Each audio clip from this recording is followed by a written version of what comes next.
Welcome to On the Edge with April Mahoney Brains. Here, this is the spot where the conversation is pointed, the guests are sharp, and the responses are never dull. Welcome home, Brains. There's only one requirement to hang out on the edge, is that you open your big brain and close your small mind. Did you bring your thinking caps? It's time to put them on, because the conversation starts now. Yes, I do. All right. Now we're married because you said I do. We're married in a weird kind of way. So thank you so much for being here on the edge, the place where the conversation is pointed, the guests are sharp, and the responses are never dull. Brains, look at who's here, all the way from Australia. It is Melissa Desveaux. I love that. Thank you. It's just kind of rolls off your tongue. Well, it doesn't really roll off. You got to take your time. Melissa Desveaux. But she is here to talk about a very tender and delicate subject, and also the release of another one of her anthologies, a great book. We're going to talk about a subject that a lot of women don't want to talk about, and men can't face a lot of times, and that is miscarriage or stillbirths. I don't know what that feels like, so I'm going to be speaking from a place of ignorance, but Melissa is going to be opening up her personal thoughts and her personal experiences to help heal other individuals, other women that are going through this, to let them know that they're not alone and there's nothing wrong with you. Everything happens for a reason. We don't understand what that reason is. But again, she's created a journal to help us document this process and to love our way through it with support of other women. So let's welcome her to the edge. Hi, Melissa. Hi, April. Thank you so much for giving me this opportunity to be here today. Look at that beautiful smile, that beautiful smile. So how's the weather there in Australia today? It's pretty good actually today.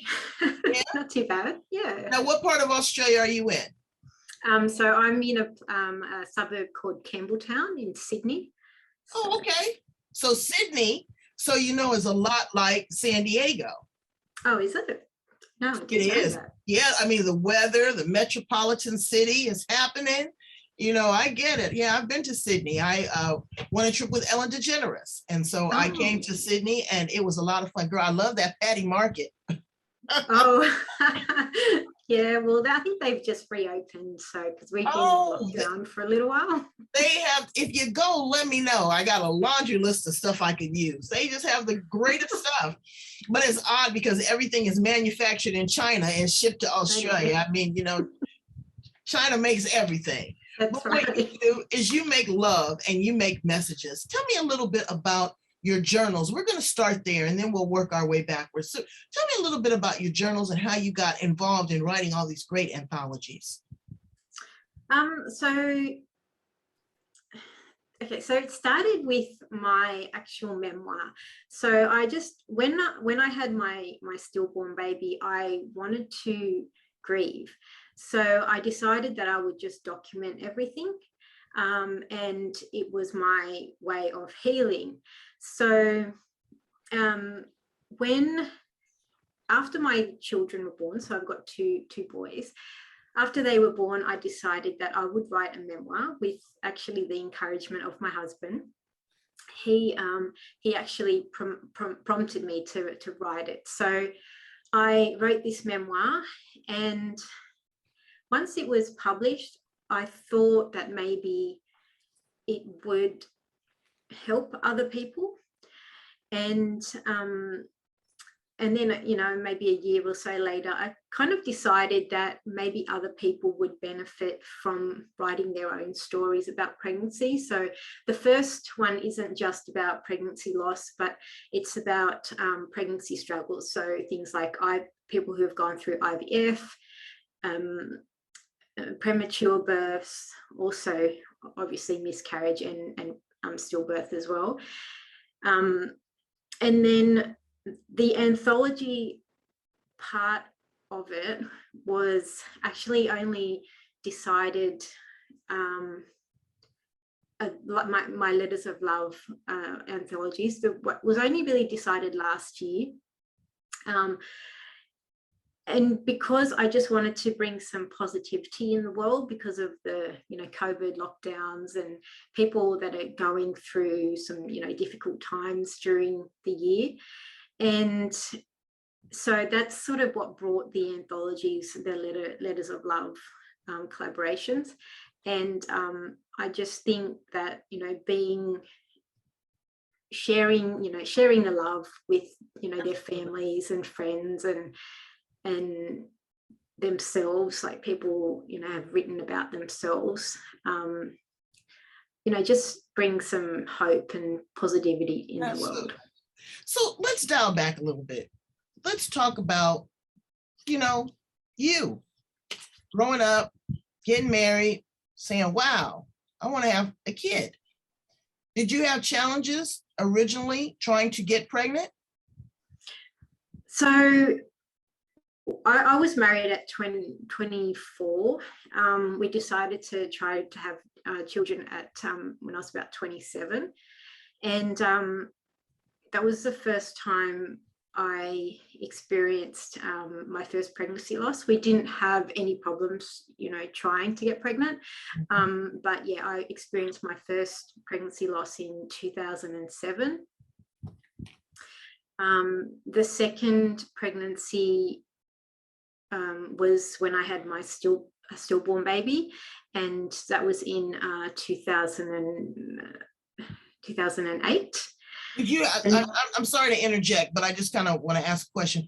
Was that baby almost to term? 28 weeks gestation. Yeah.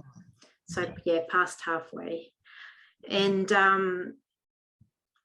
so we knew from about 18 weeks of that pregnancy that I was going to have challenges because the baby wasn't growing at all, and I was going through multiple tests. I can't even remember how many, just to ultrasounds and you name it. I went through everything just to figure out what was going on with this baby.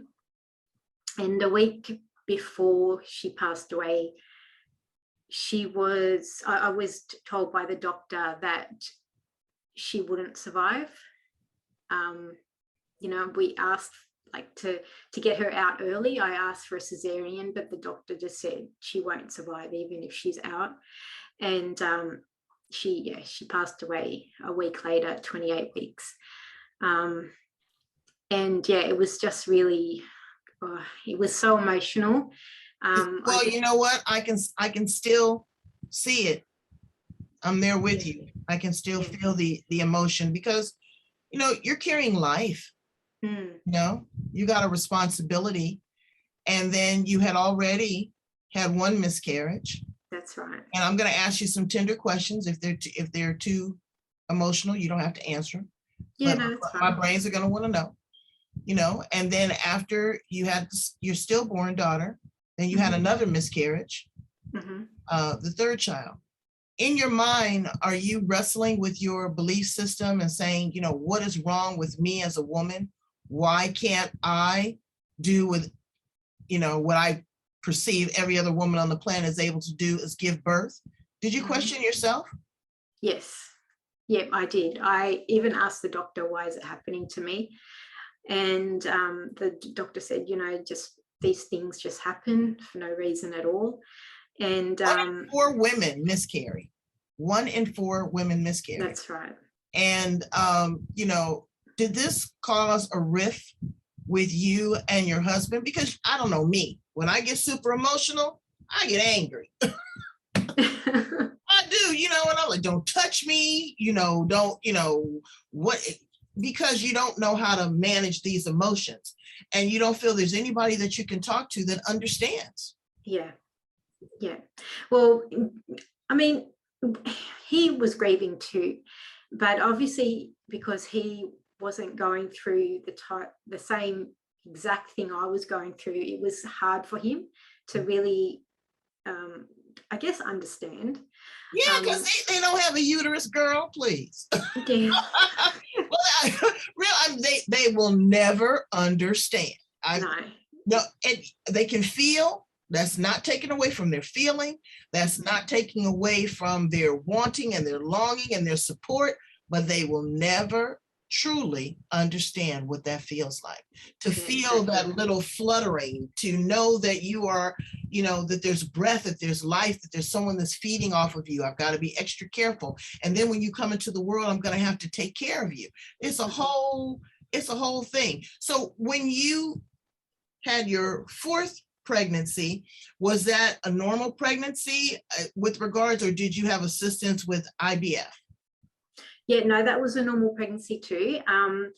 The only difference is that my doctor said that I will need to be induced, and I will need to be on medication during the whole pregnancy. So it was called Clexane. So I was injecting myself daily with this medication, I guess you call it, and it was to help the blood flow, because when I had my stillborn baby, we did an autopsy and they found blood clots in the brain. So it was possible that she wasn't getting enough nutrients, and she wasn't, like, the blood wasn't flowing for her as well. So was this like some sort of blood thinner or something that you were injecting? Yes. Yeah, it was a blood thinner, basically. Yeah. And you know what? People don't realize what that does to you. You want to deliver this baby, and I say this, and I'll speak to it. Like I said, I give it to people straight with no chaser. But you're sacrificing to give a life. You don't know what that's going to do to you. You don't know how that's going to change your DNA, your genetics. You don't know what that's going to do to the child, if you're going to bring a child in the world that has special needs or mental challenges or born with a birth defect. You just don't know. I bet you had a lot of conversations with God, huh? Oh, yes, many. Did you curse him? No, I didn't. Oh, good. I was angry. Yeah, you get angry, but you stop at that certain point. You say, I don't think I'm gonna go there. But but he blessed you. And I say that I always tell people, to whom much is given, much is required, baby. You are here to tell the tale. You are here to document it. You have still been blessed with a wonderful husband that stood by your side, and you have 2 children. When you had your fourth pregnancy, and the doctor told you were pregnant, what was your reaction? I was excited, but really nervous. At the same time, like my doctor said, we'll wait a little while before we, I think, proceed with any medication, because he didn't want to, make promises to me that it's going to be successful. But once we got to the 6-week mark, he said, yeah, we can start the medication. And then the whole pregnancy was fine. Like, my baby was growing normal, like everything was normal. But when we got to the end of the pregnancy, he wanted me to basically deliver, because he did mention that I needed to be induced. And so basically what happened was I was in the doctor's surgery, and he just said to me, do you want to have your baby tomorrow? Wow. I went home. I was packed and ready to go, but I didn't expect it that quickly. So I had my baby the next day, but unfortunately it went through I had to give birth, like it was a emergency cesarean. So when I was like in labor, like a normal labor, but his heart kept dropping, and so I just had to have an emergency cesarean. So I was sort of a little bit disappointed, because I didn't have that chance to give birth naturally. Going through the birth canal is overrated, And I say that with love. My pregnancy was amazing from beginning to end. But I only did it one time. That's all I needed. Okay. I said, and my grandmother had did it like 9 times. I was like, who does this? Who does this 9 times? You know? But it was wonderful. It was wonderful. But again, I was exhausted and I looked over and I told my husband, I said, you know what? Take inventory. Does she have everything she's supposed to have? He goes, yeah. I said, okay, well, hug her and kiss her. Tell her I'll see her tomorrow. And then when I saw her the next day, they brought her in for me to feed her.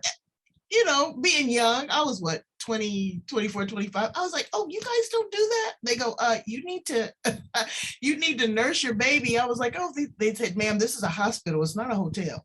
Yeah. And it's not easy either. And it's not easy. And she didn't latch on. She didn't. So I gave her formula. And I'm going to tell you, I didn't feel guilty.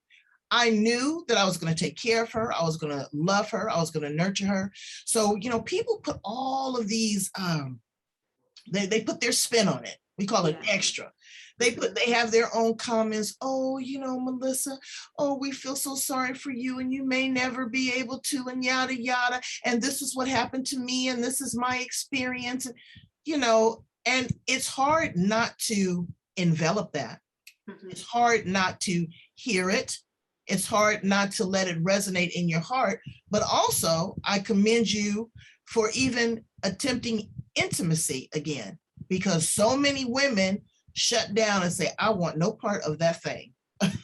You know? You know? Yeah, it's not easy. No, it's not. And you still love your spouse and they still have a need. They still have a desire.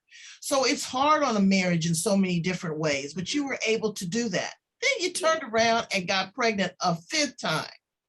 What was that like? Yeah, I was really nervous again, but that pregnancy ended in a miscarriage as well. I was about, I think, 8 weeks at the time. And it was around the end of September. It actually fell a year before my second son, my 6th son was born. Yeah.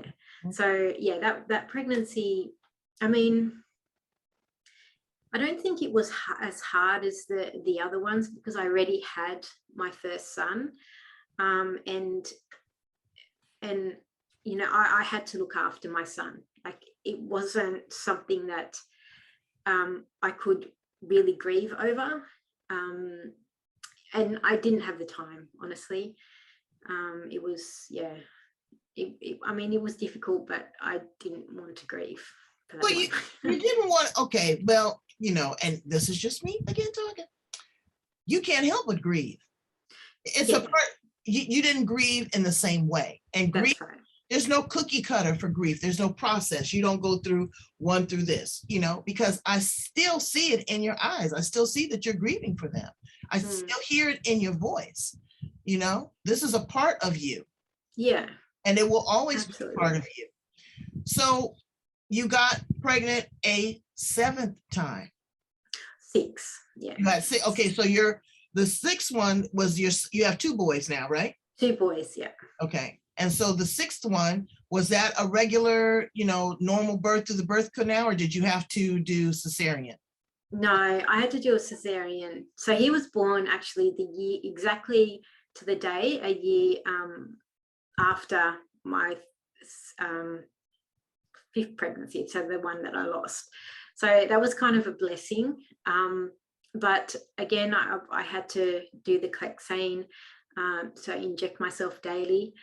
And I also, it was induced again. No, I wasn't induced, sorry, I had to have a cesarean. So it was a planned cesarean. Basically, when I was at the doctor's surgery, same thing happened. Do you want to have your baby this week? And I'm like, okay, well, I'm ready for Friday. So yeah, Friday that week. In Hollywood here, you know, they asked the Hollywood stars, you know, when would you like to have your baby? So that they can do the tummy tuck and everything all at once. It becomes mechanical. Let me ask you another very delicate question. How does that impact you as a parent? How does that make you feel emotionally as a parent? I mean, still to this day, I still think about my pregnancies, especially my daughter, you know, what she would be like, or what they all will be like. Would they look like my sons? Would they be playing together? You know, would they fight?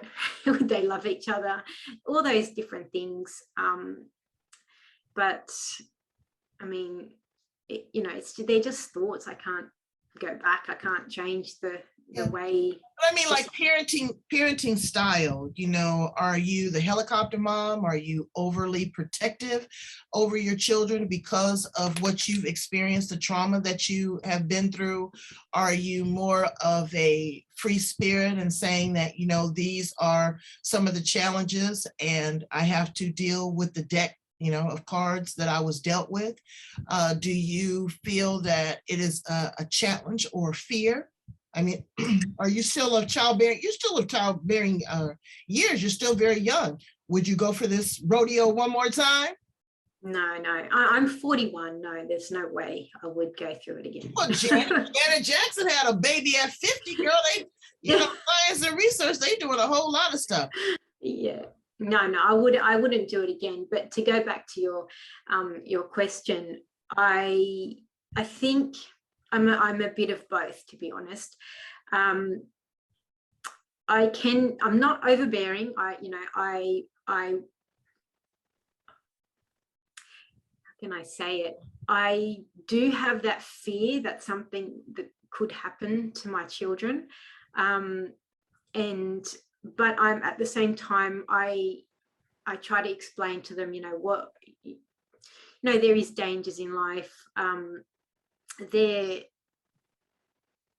We encourage our kids to do the best that they can. So like they're really doing well in school, and they have outdoor or, you know, outside of school activities that they do as well. And, you know, we encourage them a lot to do things, but, you know, when it comes to safety and things like that, I do have to admit I get worried.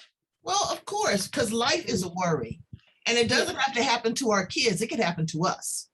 Oh, yes. And we've got this invisible devil, COVID-19, that has impacted the entire world.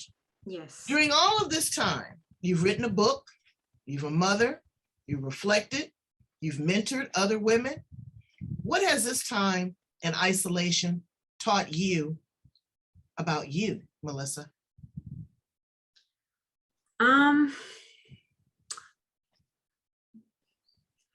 I think that I know I can do what I plan to do. So at the moment, I'm helping people write or publish their books. And because I went through, you know, the process of doing that, I just believe that, you know, anybody or everybody, if they've got a story to tell, that they should tell it. And, you know, I've become more aware of my capabilities, of what I can and can't do, and, you know, if I can't do something, then, you know, I need to seek help. And I just think, I'm more aware, and we've just basically got out of lockdown. So my kids were home for the last 20 weeks, and, you know, we've kind of become, you know, quite close as a family as well. So I think lockdown has changed us a little bit as well. It has to. It's the perfect pause. Yeah. Stop the entire world, not just yours, not just mine, but everybody had to stop and reflect. And still to this day, it's not going away. You know, it's like the common cold. Just what, you know, how sick are you going to get? So you go through this, you establish new boundaries, you find a new awakening, find your pretty smile once again. How are you encouraging other women that might be going through this process and letting them know that there's someone to support you and it's going to be okay, whether you're able to carry a baby full term, whether you're able to get pregnant, but to know that you are enough and you are okay? What are you saying to them? Well, I actually write a letter to mothers that have experienced this in my last book.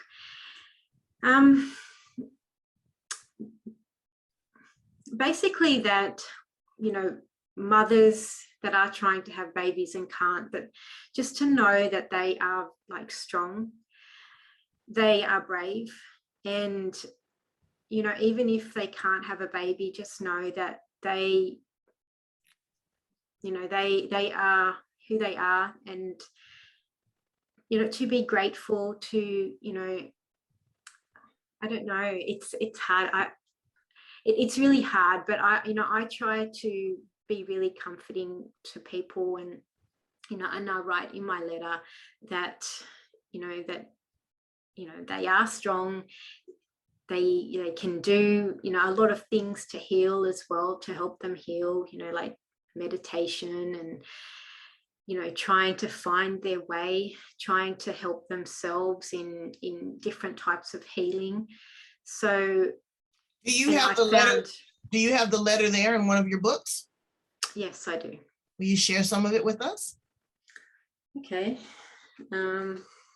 Because there's a woman out there that's listening to this right now that wants to hear it, that wants to know that she is enough and that she's okay.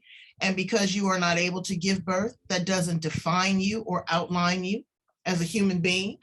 That doesn't make you less than, but it makes you equal to society, because we all have shortcomings. So I'm looking forward to hearing what you wrote to these mothers.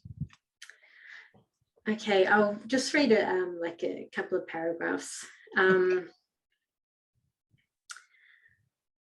Okay, so you are a warrior, stronger than you can imagine. And I write this letter to you because there is hope for you. I'm grateful that I can share with you what I've learned through my experience, and I hope it inspires you to live happily through seeking the guidance you need. I'm so sorry for your loss and the heartache you're going through right now. I know pregnancy changed you. Your unborn, beautiful, sleeping baby separated your will to keep going. It hurts. I know you cry for your baby. I know you wish they were here with you. With every day that goes by, you wish a little more.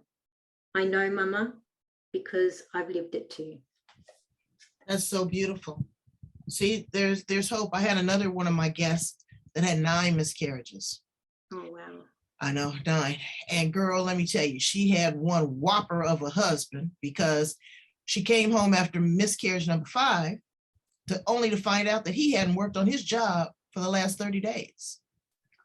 And I was just kind of wondering, back and forth, why she felt so strongly, why she really wanted to have a baby with this particular individual. Again, was I judging? Possibly. I'm a human being. I don't say I don't judge, because that's a lie. Everybody judges. Yeah.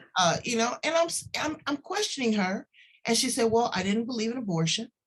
She said, and I believed in the sanctity of marriage, and I wanted to have a child. And she told me, things, how she was rotting. She could smell herself rotting inside, and how she had miscarried in the toilet, and how her psyche was so to the point where she would call the hospital and ask them if they needed a wet nurse, because she was gorging. She had so much milk in her breast that she wanted to be of service. And I just could imagine in her mind just what she was going through. Well, honey, let me tell you about this queen. I've been following her, and she has just opened up a doula clinic for women that have had miscarriages and have a problem conceiving in one of the most prestigious parts of California. Wow. And gotten a certification. So again, what her tragedy has turned to triumph. And now she will not just be the mother of those 9, and that's her name, Hassana 9. You can look her up on my show. And not only is she that for them, but she is that for women of the world. So you have done something equally as powerful. You have created these journals and been a part of the anthology. Tell me a little bit about the book and what's inside the pages of these great books. So Now, The I want to see them too. I want to see them. Oh, This one is newly released, Brains. Look at that. Oh, no, that one's the released one. Okay. This one released in February. This one was October. Wow. So there's a little bit of both in each. So the first one, it's more about overall love. So there's all different, it mostly to families, so in my one I wrote to my two boys. The other ones are very family oriented type of letters, and to self. There's a few that are written to their past self. In this one, it was more what it's called letters of love, inspiration, gratitude, and hope. And in this one, we wanted to do that. So we wanted to inspire people, give gratitude to the people that we love, and to give hope as well. So that was in my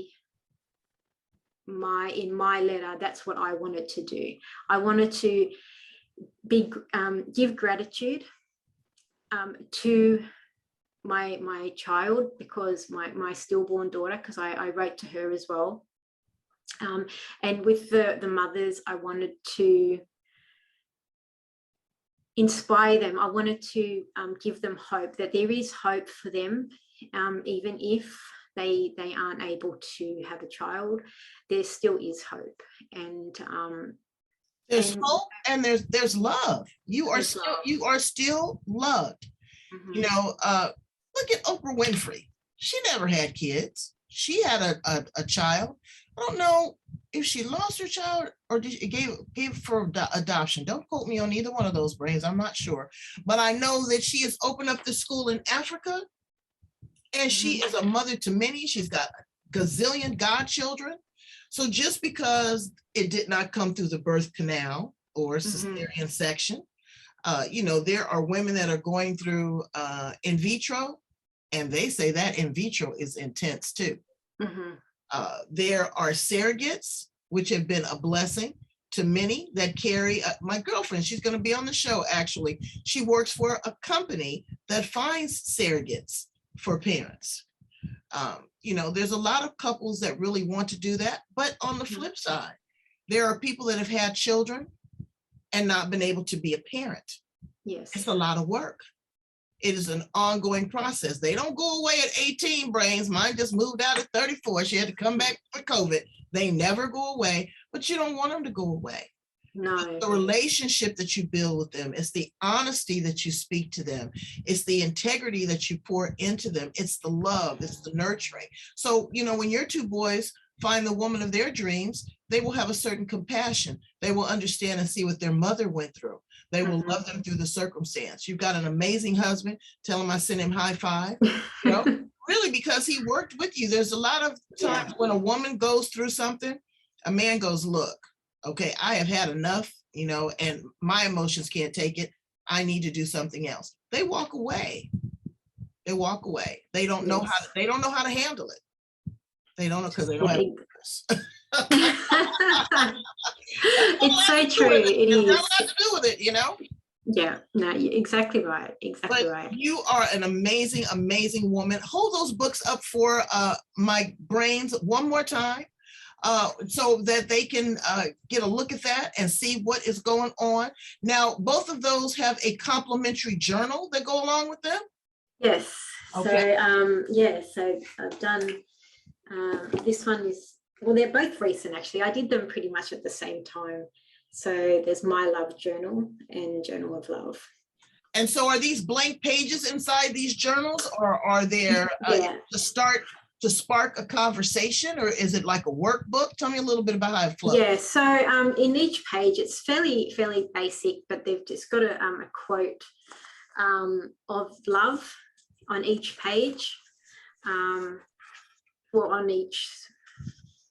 each sort of page, I guess. Right. The other one is basically like on every second page, we've got my inspirations, my goals. I don't know if you can see that, and my hopes and dreams.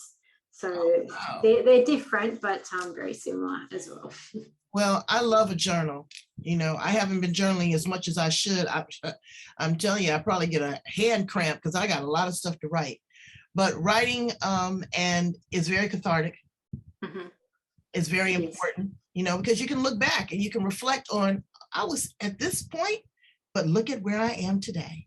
And look at you. Yes. You are here on the edge with me talking about it. So you have made great strides. Please tell my brains how to get in contact with you if they're looking to purchase a copy of the book, if they're looking to join your Facebook page or one of your groups. In addition to that, even get published. Yeah, so if you want to contact me through my website, it's melissadesveaux.com. I do have a Facebook group. It's called Empowering